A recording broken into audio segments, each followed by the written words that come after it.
Hi everybody, Vanquished Angel here, and today we're going to be answering a question that supposedly atheists cannot answer. And this question was posed by 333 DVD 2, and it's an old video. It was published on the 4th of September 2010, but I kind of feel like addressing it anyway. So I'm going to, just as a disclaimer, I do a lot of videos on Christianity from an atheist perspective. And so that's kind of what'll happen in this one as well. So we're going to watch the video here. Okay, today we're going to talk about the one question that all atheists fear, or at the very least, they really hate to try and answer this question.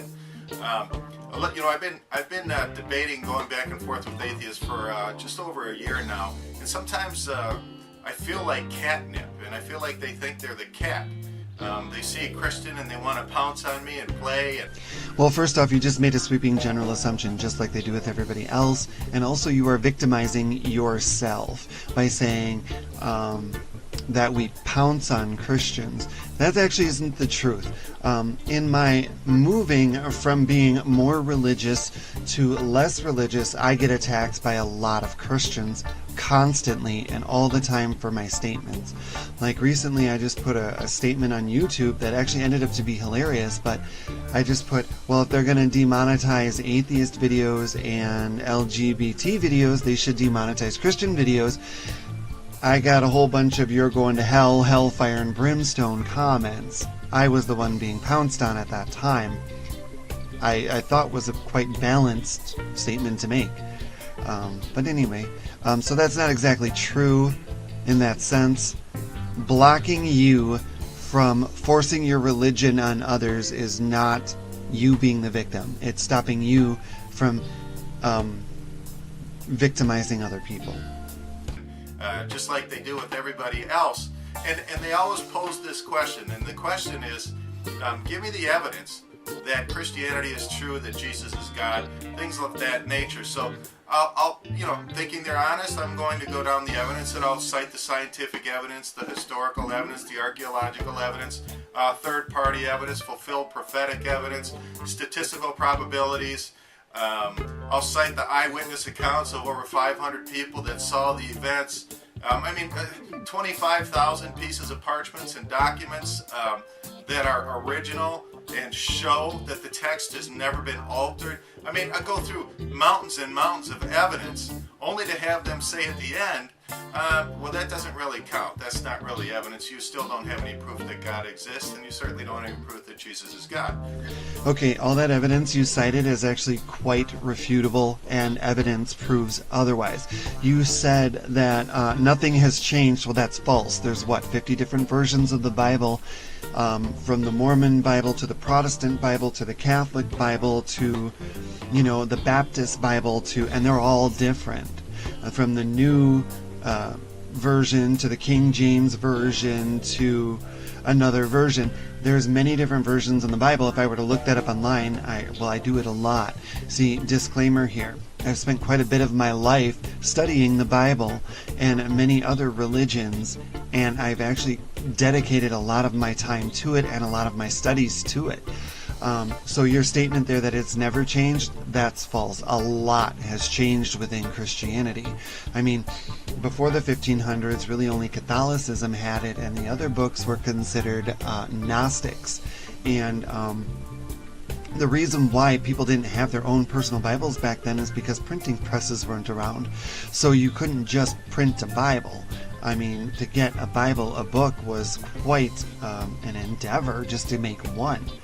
First off, you had to have the paper, and then, second off, or whatever type of stuff you used as paper, a lot of times that was also leather, and then you had to have someone hand write it. And this was a tedious thing to actually get done. So Bibles weren't just everywhere. Not everybody had one. And so you can't really compare, and the Catholic Church kept theirs, which was the Latin Vulgate. So even if you say you go by the King James Version, the first King James Version was 1611. So that's about as far back as you can go. Previous to that was a Puritan Bible from the 1500s. So So are you saying the Puritan Bible is the same as the KJV right now? This is absolutely not true. There's not really much to compare to, and even the KJV from the 1611 to now has drastically changed. Quite a bit, actually. The 1611 KJV used to have the Apocrypha in it. So, I mean, even words and phrases have changed. The word homosexual didn't exist until about 1946 is when it was put into Bibles, and it wasn't coined until the late 1800s, I believe. You might need to double check that, but it was in that time frame. So, the word now homosexual in the Bible couldn't have been in the earlier Bibles. So your statement of that it's never changed is false. Your scientific evidence, you really didn't list any, and I'm not thinking there is any, honestly. As for your parchments and other stuff, this actually can all easily be explained away. Stories have passed on. So if you go back to like ancient Sumeria, guess what? The Great Flood story exists, only it was Huron, another god, or Gilgamesh, which is called the Epic of Gilgamesh because it's to different gods, not the Christian God, but it's verbatim the Great Flood in the Bible, just with different gods, and older than the oldest found religious references. So again, your parchments and stuff, really, they're just passed down religious stories from other religions, much the same way that Christians passed theirs down. It is well known that Christianity has taken a lot from a lot of religions, and mostly pagan religions. So your parchments that discovered really are only evidence of the stories being passed down. They're not evidence of the Christian God. So your archaeological evidence still needs some covering. Your prophetic evidence, well, in hindsight, everything is prophetic. So, honestly, we can all look at old stories like Nostradamus right now from our position in time, and we can apply a lot of those stories to anything. I haven't really seen none of the prophecies come true myself. That's just all I'm saying. I mean, a lot of it is so vague. It's similar like tarot cards. You could do a tarot card spread, and the tarot card meanings are relatively vague, and once you put them all together, they can really apply to anything. But more on tarot cards in another video on my theory of tarot cards, but that's kind of the way the Bible is. I would like to believe it's true. Go ahead and convince me that it's true, because, you know, I kind of grew up with a little bit of religion, and I used to be, but at the same time, that's not evidence. The eyewitness accounts of over 500 people that saw the events is great. One problem: there's probably more people that have saw alien spaceships. There's probably more people that have seen ghosts. There's probably more people that have seen a lot of things, you know? That's commonplace. When somebody feels so passionately about something, that is normal stuff to actually happen. There's probably 500 eyewitnesses of crop circles and other such things as well, and that's nothing new. If people, you know, people see this stuff all the time.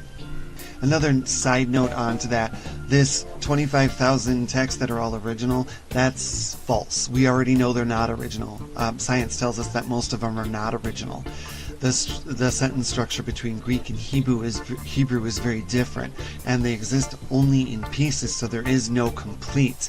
There is complete copies that exist without, but they're actually not original documents, and most of the ones that are claimed to be original documents are actually authored 100 or so years later, many up to 300 years later. So you can kind of tell scientifically which is original and which isn't. The sentence structure, namely, gives a lot of it away. So, because the sentence structure between Hebrew and Greek was vastly different, so those parts in the Bible that are run-on sentences and lots of weird information to us is because it doesn't carry the modern-day sentence structure, whereas certain parts of the Bible do carry the modern-day sentence structure, and that's because the two were different. Well, modern-day Bibles now are paraphrased or reworded, so that buries a lot of the inconsistencies that are actually found within the Bible. So if you want to see what I was just talking about, you have to get like a 50-year-old to 100-year-old Bible. But it is there. Well, the first time I heard that, it was pretty stunning. I was actually stunned into silence. I didn't know what to say to that, because whenever you're speaking with somebody, you show them evidence, naturally you think that they're actually going to look at the evidence and find out for sure for themselves, like millions and actually billions of other people have done, that it actually does exist. But an atheist will just sort of brush it all aside and say that it doesn't really count. Well, we would count the evidence if it actually held up water. For instance, a good piece of evidence is finding Noah's Ark, but then you have to carbon date it, and it has to date around the correct time. You know what I'm saying here? So you can't just find a chunk of ship where you suspect or where you want to believe Noah's Ark was, and then present that as evidence and call that concrete evidence, especially when dating it or carbon dating it doesn't hold any water, pun intended there. So your concrete evidence, oftentimes, when push comes to shove, isn't actually concrete evidence. It's enough for you, but like I said, when push comes to shove or it gets tested, it doesn't hold up. It doesn't, like it's the wrong kind of wood, or that type of tree wasn't alive back then that the wood is made out of, or there's 100 things that could disprove that was Noah's Ark. However, if you found a piece of ship in that area where Christians want to believe the ship would be found today, they're going to believe that that's the ship no matter what scientific evidence says. Because they want to believe it. That, however, to an atheist, you're going to have to match those things. And most of it doesn't hold water. I'm sorry. That's not the atheist's fault. They're not being evil and malicious and vindictive. And then they're not oppressing you by saying, hey, I don't believe this. I came on the one question that all atheists fear and no atheist can answer by accident. Because one day I was so flustered, I said, okay, show me the evidence you have to prove that God does not exist. And I got an answer like this. It was a blank stare. They don't have evidence that God doesn't exist. None. They never have. Actually, I have quite a bit of evidence that God might not exist by simply using the Bible. See, this is the problem. And using my ethics, or at least the Christian God. I can say at least the Christian God, the way it is taught in the Bible, does not exist. First off, if he was a just and kind and loving God, there wouldn't be innocent children starving in Africa. And the biggest offense when you bring that up is that they're going to say, well, God works in mysterious ways. But if he does things like that, he's not the God of the Bible. I'm sorry, but that's not correct. That just wouldn't happen. And then there's carbon dating and scientific evidence and all this other stuff that proves that the world is older than 6,000 years. So, honestly, there's enough proof, scientific-wise, there's a ton of proof that says that the Bible at least is inaccurate, at least as far as man has recorded it. So, that in and of itself answers that question. There's just tons. There's lots of it. My biggest question that kind of answers that God doesn't exist by demonstrating the ethics of the Bible is, well, then why did where did God come from? Number one, that's a big one. But another one is, let's say God was there, and God, now he's omnipotent. He's omnipresent, everything. So he's omnipotent. He knows the outcomes and all of this. Why did he create millions or billions of souls that he knew were not going to follow his way just so he could throw them in a pit of fire? And people oftentimes will say, give him a chance, but he already knows how that's going to turn out. So really, that's awfully sadistic. I mean, that's a terrible thing. What a horrible person he would have to be in that situation. Unless there's something I really don't understand, which a lot of them are going to say, I don't understand, or, there's things you can't understand until you die. But honestly, there's a lot of evidence using the ethics of the Bible that prove God himself does not exist. There's tons of proof that sections of the Bible have come from other religions. There's tons of proof that our holidays come from other religions. There's tons of proof of a lot of this stuff all around you. Christians dismiss it, despite the fact that it is hard, tangible evidence they can reach out and touch. And it's because they just want to believe what they want to believe. you know, people are just going to believe what they want to believe despite the proof that's there. And so, I mean, there's tons of proof that God doesn't exist. And the very thing they accuse Christians of having, which is blind faith, turns out is exactly what atheists have. They have no evidence to support their position. They have no evidence to support that God doesn't exist. So they live with a blind faith that God doesn't exist. I mean, I thought that was interesting and a little bit poetic. That's it for this video. Actually, the Bible preaches to have blind faith. It's right in the Bible. So it's nothing that an atheist accuses you of having. The Bible tells you to have blind faith, and you all do. Basically, none of you have any evidence of God, but you have faith He's there anyway. Not any real tangible evidence. Like a lot of them will be like, evidence of God is in my child's smile. Well, that's great. You know, evidence of God could be anywhere you want it to be at that point, if that's the way you're going to look at it. I mean, I could say that's evidence of Oompa Loompas living on Mars that created all of us by my child's smile. They're there. But that doesn't mean they actually are. That's kind of the problem with that. Any atheist that would have given you a blank stare on that was sort of kind of dumbfounded, but not because they don't have an answer, but because there's so many answers. How do you not get it? How do you ask such a question? Like, I would be in awe at, and not to insult the person who did this question, they may be very intelligent, but to me, it would come across and I would be in the awe of the almost sheer voluntary stupidity.